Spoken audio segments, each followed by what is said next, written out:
Okay, so my life is officially insane. We are about to haul 21 books. 21 books, guys. Somebody put me on house arrest and banned me from the internet. Hi guys, my name is Kirsty and welcome to Upside Down Books. Today we are doing my December-ish book haul.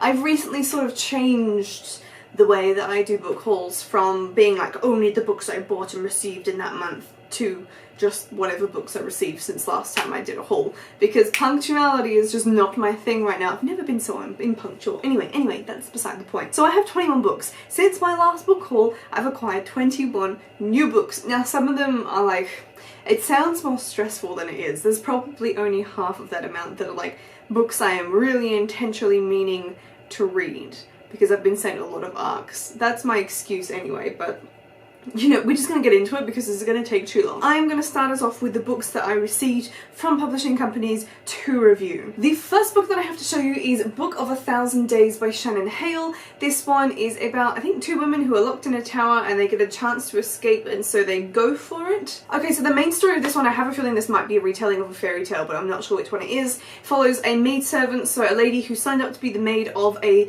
grand lady in some sort of fantastical world, but that lady refuses to marry a man because she is scared of him for whatever reason, we don't know, and so as her maidservant she chooses to be loyal and receive the punishment that her lady is given, and that is to be locked up in a dark tower together. I'm not entirely sure what happens at that point, but then the main character, the maidservant, gets given the orders by her lady that she is to assume her identity and meet all the other suitors that come her way. So it sounds really interesting. It kind of gives me like 1001 Nights vibes. I think it sounds really cool. It's got a beautiful cover, and this is not a new book but a re-release in a different edition with a new cover, so this should be quite good. I'm excited to hopefully get into this one sometime in the near future, but you know, 21 books is a lot of books to get around to, guys. The next book is The Wren Hunt by Mary Watson. Now I don't believe the cover is actually going to look like this because you can't even see that on the screen. It's so shiny and I can't remember what the real cover is. But there we go, you can kind of see there's like a little wren picture on that one. This one is going to be released on the 8th of February this year, so in a couple weeks time now, so I really need to get on and read this one,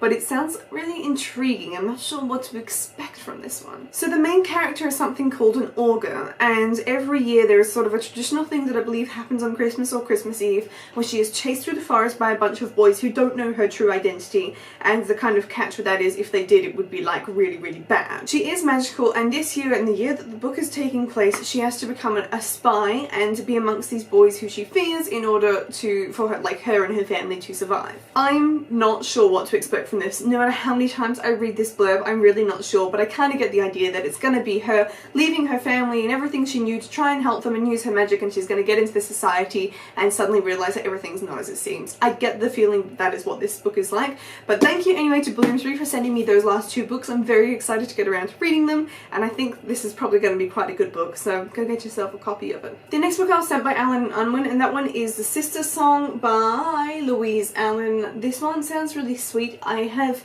been asked to try and get around to reading this sooner, and I feel really bad that I haven't read it yet because I would love to. I believe this is an Australian author. It's not usually the genre I would go for though, which is kind of why I haven't got around to it. It's about two sisters. It starts in 1926 but spans 70 years and kind of follows their two lives. It's set in the Tasmanian rural bush, and I believe one of them follows a musical career and one of them gets a family and things like that, so it sounds like it'll be a nice sort of happy or maybe sad chick lit read, but I'm not really sure. I do believe that this one is also already out, but thank you Alan and Unwin for sending me that one. Hopefully I will get around to reading and reviewing this one soon because I think that I might actually kind of really enjoy this one. The next book I have to show you is one I received recently, and it's called The Three of Us by Kim Locke. I've been receiving quite a few of these books. I think this is from Pam Macmillan, of this sort of genre, which is not usually what I talk about here, like Where Are the Dragons At, but I have read quite a few books in this genre and enjoyed them before, so I guess we'll just have to give them a go and see what happens. This is also Australian fiction, so set in South Australia this time. Now this one has a pretty interesting concept. It's sort of set in this small town and then a newlywed couple comes in, and I think kind of things are a bit different because it's sort of like, for some reason Hot Fuzz comes to mind, but I do not think we're gonna get a Hot Fuzz story. The premise is that the newlywed wife sees a face in the window of like the next door neighbour's house, which is usually quiet, like there's no one in there, and it's like, well, what's going on there? So the tagline sort of thing is, it's a novel about what really goes on behind closed doors. and it's a tale of 3 people with one big secret. So I'm not sure who the third person is, but I guess we'll find out. It sounds like an interesting one. Maybe it'll be a good little mystery. Is it a mystery? I don't know. I'm really not sure what to expect from this one, but there we go. The next one I received just yesterday, also from Pan Macmillan, I believe. I tend to get these types of books. This has a gorgeous cover, okay? I don't know why I don't usually like this one, but I think the typography is just centered beautifully. It's called On a Beautiful Day by Lucy Diamond. I don't know why, I just find it an overly satisfying cover. And it's a really nice hefty book and all like floppy. Like, this is a really well made book. Oh my goodness. It smells good too. Now this one is about a group of friends living in Manchester, and they see an accident happen, and it's sort of like a trigger point for them in all their lives, and each of them go like sort of are propelled into this next chapter of their life with things happening, whether it's a love story, whether it's like internal problems. I think one of them is dealing with like potential breast cancer, or whether it's career finding and things like that. So I actually think this could be quite a nice little read. I'm not sure. This one I feel could really go either way for me, but it has a lovely pink spine, and that makes me happy because the pink section of my bookshelf is going to be looking just a little bit better. This one is already out, I believe. It doesn't say that it looks like a finished copy. We'll probably actually look at my little media releases. Yeah, so this one will be out on the 30th of January for you to grab a copy. Let me just check the other ones, because I bet the other one isn't actually out. It would help if I actually read my little media releases. Yes, the other one's also out on the 30th of January, so if you're needing a bit of a boost on your chick lit, then go hit up Pan Macmillan at the end of the month. Okay, gonna move on to the audiobooks that I have now hauled, because I have 3. I think I just have 2, but I couldn't remember if I hauled one ages ago, so let's start with that one. That was Good Omens by Terry Pratchett, so I have that audiobook if you didn't know, and if I didn't haul it.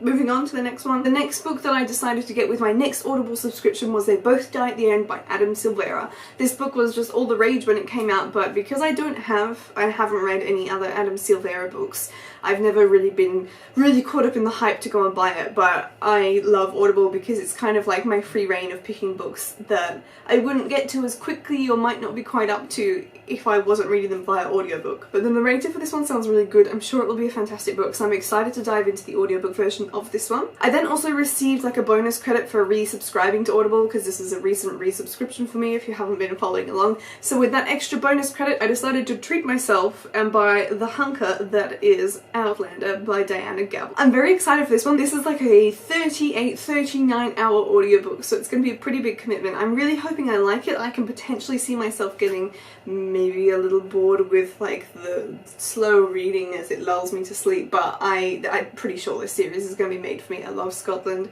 and I love historical fiction and time travel and all. I'm very excited. So that's going to be, can't wait to get around to that one. The next book to talk about is definitely Karen Memory by Elizabeth Bear. This is the Scribbling Dragons book club pick of the month for January to February. If you don't know about our book club, it is a monthly book club that runs from the 17th to the 16th of the following month, so we sort of straddle 2 months when we read. This month we're just finishing up reading Stitching Snow by R.C. Lewis, I think the author is, which is very good. Now this one is a steampunk western retelling of Jack the Ripper, and if you need more of a description to get you hooked in that, then I don't know what's going to do it, because I think that sounds fantastic. So come find us on Goodreads. I'll leave all the links below so you can come join in, because it's going to be fantastic. Obviously December was the month in which we had Christmas, so let's have a look at the books I got at Christmas time. This is a lower or a smaller haul than what I would usually get, because I've been receiving so many ARCs. My family decided to put a break on how many books they would usually gift me at this time, which was really good, but I still managed to bring in 5 books this year, and I'm really excited for them. First up, I got sent a book by my good friend Sarah, and that is Born at Midnight by C.C. Hunter. She did a fantastic job of picking this one, because it's been on my radar for ages.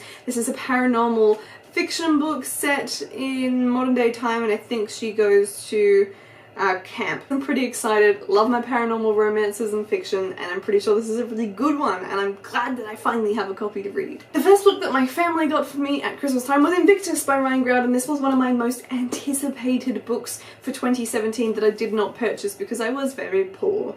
But I am so excited. I'm actually nearly done. I've got about 100 pages left to go with this one. It's the first one I picked up to have a read through. It's time traveling plunderers, and they go back to all sorts of historical events where like really important historical artifacts or just precious things were lost, such as like in the Titanic or the fires of Alexandria, the Great Library, and they go back and they steal them and they sell them for money, etc, etc. This is so good. I love Grouden's work. She writes alternate historical fiction so damn well. The next book I am actually so excited about. I've been wanting to pick up this copy for ages and I finally got it, so I'm so happy. It is Bloodfire Quest by Terry Brooks. Terry Brooks is like my inspiration for high fantasy writing. He's literally a god. I love it. This is like a prequel series, a prequel trilogy to the Shannara Chronicles.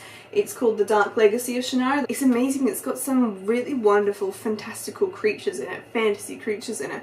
The world building is like mwah, and the adventure, it's just like the perfect blend of high fantasy descriptions and adventure, so it's not too slow to read, and the main characters are elves, and you should definitely go and check out. The first one's called Wards of Fairy if you haven't read it already. The next book that I received was A Million Worlds with You by Claudia Gray. I love this series. This is the third book and the final book in the Firebird trilogy, and Claudia Gray is such a fantastic sci-fi writer, so I'm really excited but also a little sad to wrap this one up because I kind of don't want it to end, but I think it's going to be really good. The second book was certainly really cool, and I love how far she is expanding on the parallel universe world. It's just, it's so good. And the covers are just to die for. The final book to show you that I got at Christmas I am so excited about, and that one is Reunited by Colleen Houck. If you've been here for a while, you know that Colleen Houck is my favourite author and that the Tiger's Curse series is my favourite series. I don't know how many times I've said that, or don't drop the book. This one, apart from having the best cover you've seen all week, is also a retelling of Egyptian mythology and the final book in the Reawakened series.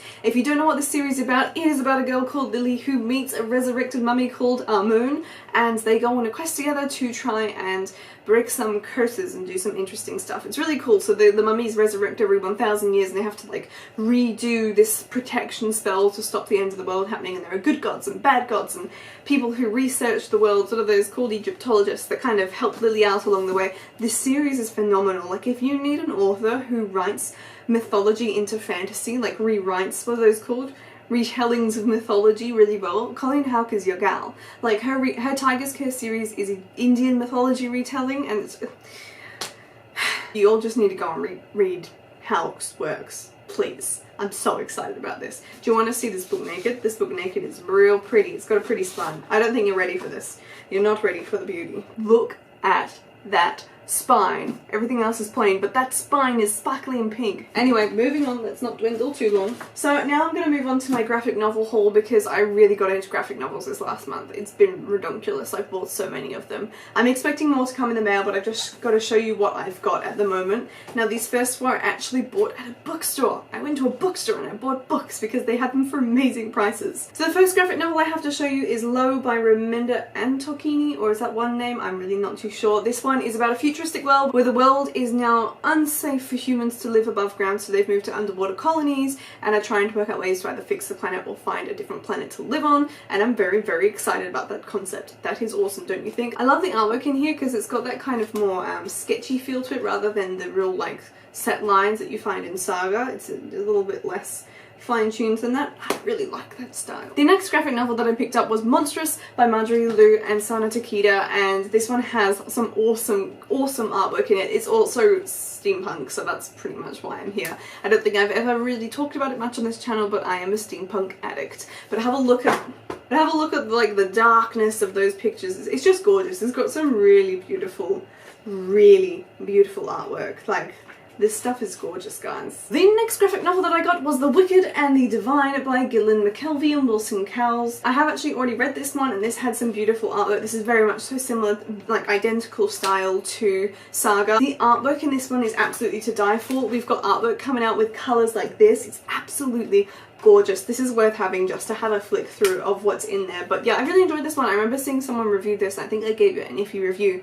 So I had pretty low expectations going in, but I really like it. It's all about like false gods. Not false gods, but it's about gods that come down to Earth every 90 or 19 years, I can't remember now, and there's one girl who's particularly involved with the storyline, and it's very, very interesting. Wonderful sci-fi. The next graphic novel, there are so many of these things, is Descender by Jeff Lemire and Dustin Nguyen. I've already read this one as well. This is set in a futuristic world. I just hit myself. This is set in a futuristic world where robotics and like AI are very much so involved, and then a big event happens where robots kill a whole heap of people, and people start to go against the robots and burn them all and just scrap them all.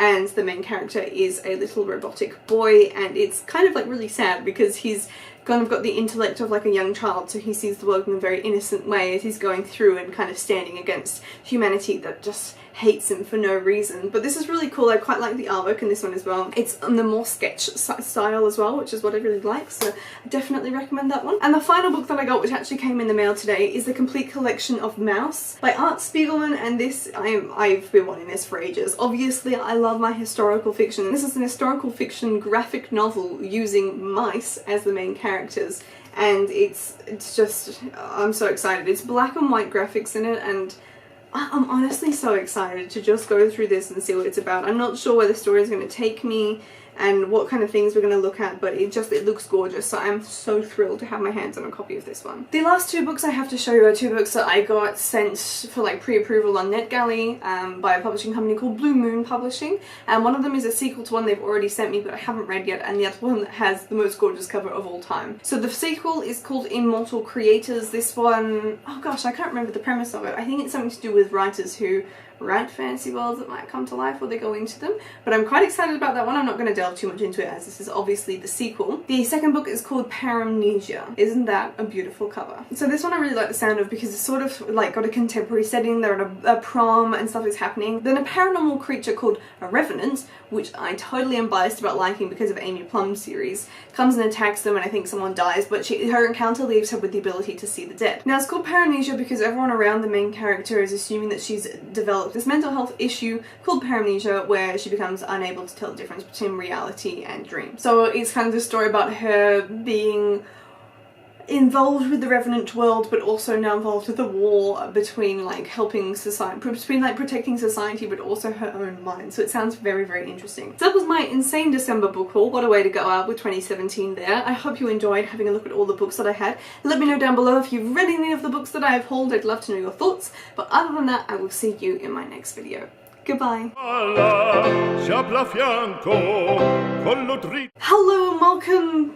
What is my intro? Diana, oh god, I've forgotten her name. Sana Takeda. It's Monstrous by Marjorie Liu and Sana Takeda.